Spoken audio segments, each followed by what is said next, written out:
Wolf Creek Pass is special to me because of its pristine quality, its picturesque landscapes, its natural beauty. When you drive through there, there's not a ton of developments like you see down the I-70 corridor, and that sort of pristine aspect I think is really beautiful and appreciated by most of the people here in the San Luis Valley. I'm a seventh generation Hispanic here in the San Luis Valley, in the region, and the traditional uses that we have ultimately relied upon for lifestyles here in the San Luis Valley are primarily cattle grazing and sheep grazing.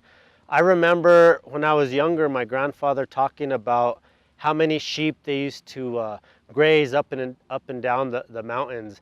And specifically in Conejos Canyon, you could see that the development over the years has really limited that sort of tradition. There are no more sheep grazing big operations like there used to be up in that canyon. It's all fenced off in private property. And I'm afraid that something similar like that could happen on Wolf Creek Pass if this development is allowed to go through. Like I mentioned before, if you look at the I-70 corridor, you have villages and buildings and towns going up. How much do we really want to develop? How much can we really develop? And where is that balance between economic development and sustainability and preservation of the ecosystem? I mean, when do we stop? Is there a limit? Are we going to pave the planet? What does it really mean to this incremental step? And where does that balance lie? This battle on Wolf Creek Pass makes me feel interested in the bigger picture of that sort of battle between development and preservation.